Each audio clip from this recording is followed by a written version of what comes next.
saya di bidang edukasi sebagai agen edukasi di Melbourne, Australia, sudah bergelut di dunia ini sekitar 22 tahun. Jadi dengan situasi yang ada COVID-19 ini, ya impact-nya sama international student itu sangat besar.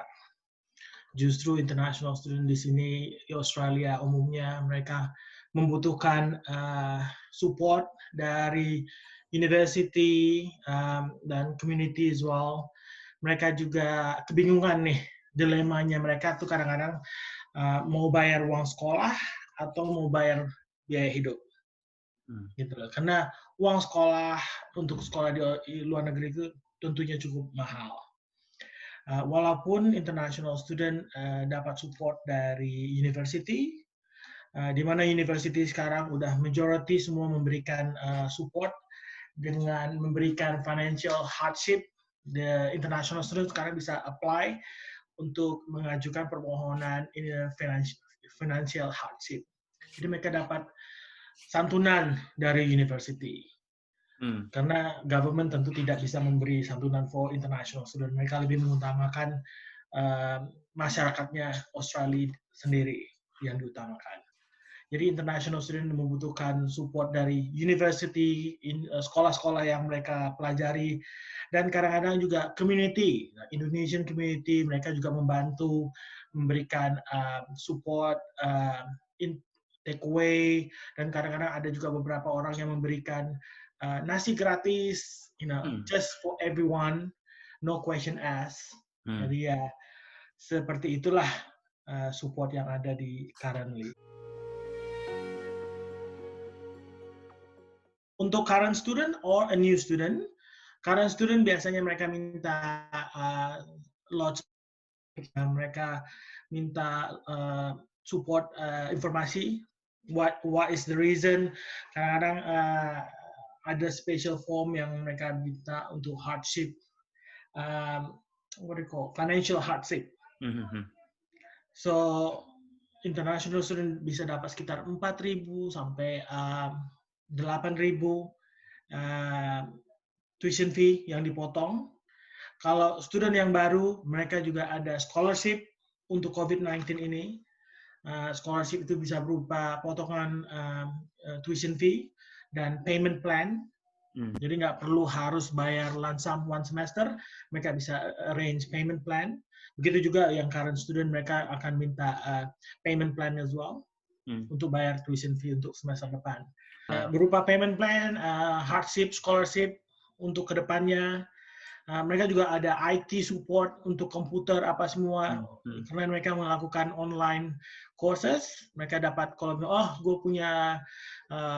saya punya komputer kurang begitu updated, saya butuh beli laptop yang baru dengan new program, mereka kasih support untuk membeli teknologi baru. Not only that, di student support, kalau current student, mereka juga selalu suggest student untuk support, untuk kontak dia punya student support, nanti bisa minta untuk dicariin pekerjaan, atau dealing with akomodasi, karena banyak student-student yang juga tinggal di akomodasi dan membutuhkan rental yang bisa di waive. Nah, mereka bisa minta support student services untuk bikin surat untuk ke real estate agent to request for the landlord to waiving the rental.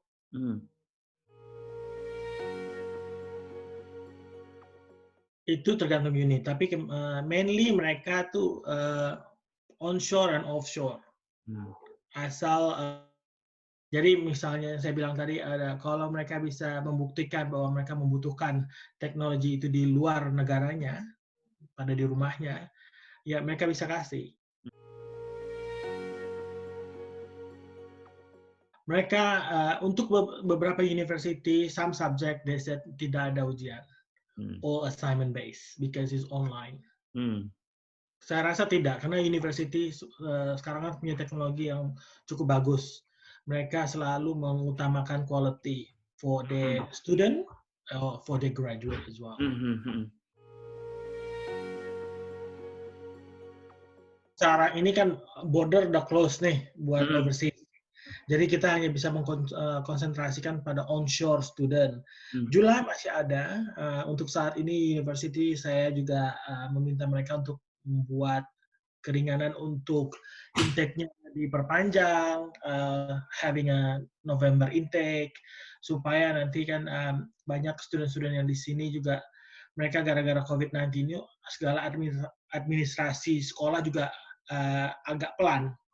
Jadi mau minta result-nya agak lambat, untuk minta letter of completion agak lambat. Jadi mereka mungkin nggak bisa masuk pada tepat waktu pada bulan Juni atau Juli.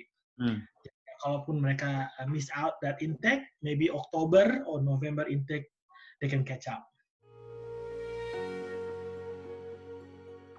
Tapi beberapa university itu mereka punya program yang di Jakarta itu hanya untuk foundation atau diploma. Buat student-student yang mau ambil master atau bachelor, mereka nggak bisa. Karena student itu harus login langsung ke courses yang mereka ada di website-nya.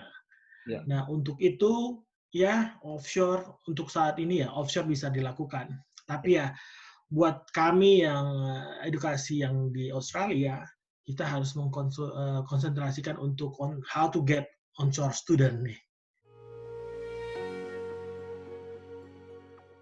Untuk saat ini kita drop sekitar 70%. Wow. That's how big the dramatic gitu loh. Jadi untuk offshore student mereka tidak boleh masuk sampai 6 bulan untuk saat ini. Jadi ya buat mereka yang udah dapat visa, ya mereka harus wait until border open baru bisa masuk ke Australia. Tapi saat ini pemerintah Australia cukup fleksibel, mereka masih proses visa seperti biasa. Masih proses sampai minggu lalu kita masih dapat offshore approval, visa approval masih ada. Mereka ada himbauan misalnya bahwa sekarang border lagi close, nanti kalau dia open kamu baru boleh datang.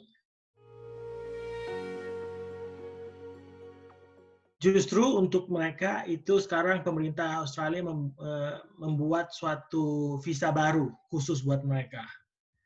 Jadi buat pemegang working holiday visa, lagi bridging visa sekarang di sini, karena mereka nggak bisa pulang, mereka bisa extend their visa di sini. Dan bisa kerja. Nah, khususnya yang dia butuhkan adalah mereka yang bekerja di bidang farming, petik buah, atau petik sayur-sayur, dan selagi mereka bisa bekerja di sektor farming itu, mereka dapat visa extend. Sampai situasi ini berakhir lah. Farm yang masih bisa jalan dan supermarket masih yang paling populer saat ini. Jadi ya supermarket, groceries itu yang banyak menerima staff baru sama delivery.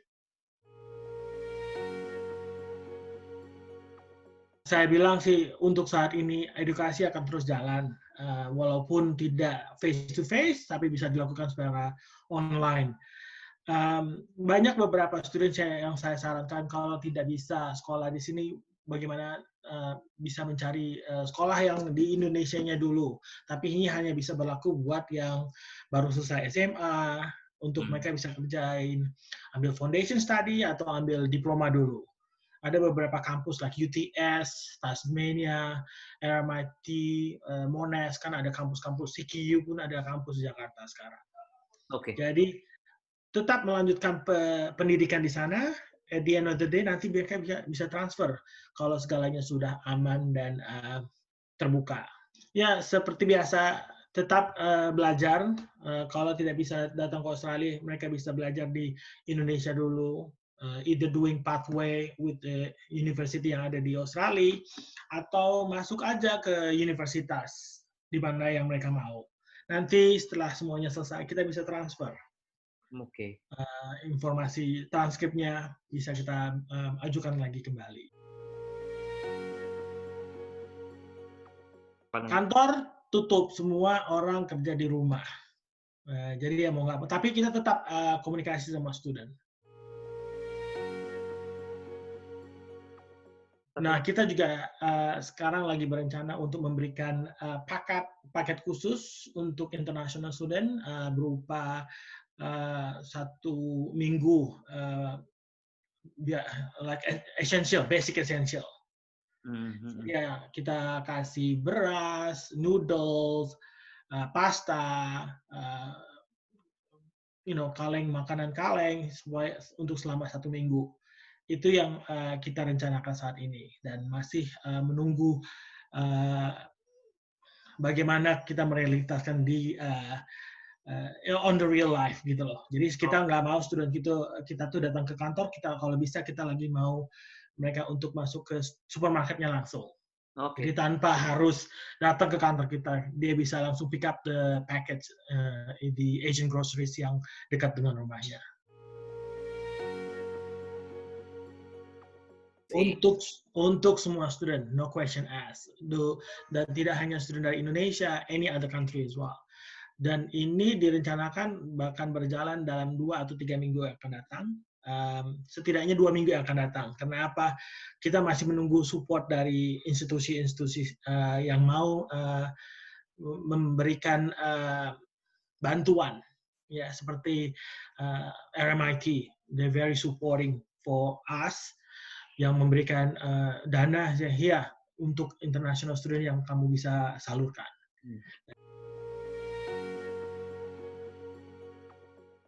I don't know, 200, 300. Kita buka untuk selagi dia masih membutuhkan, kita akan terus bantu sampai budgetnya masih ada. Jadi nanti kita akan kasih informasi di Facebook atau Instagram, mereka tinggal kontak kita nanti kita kasih vouchernya, mereka tinggal datang dan claim voucher itu di Asian Groceries yang berpartisipasi.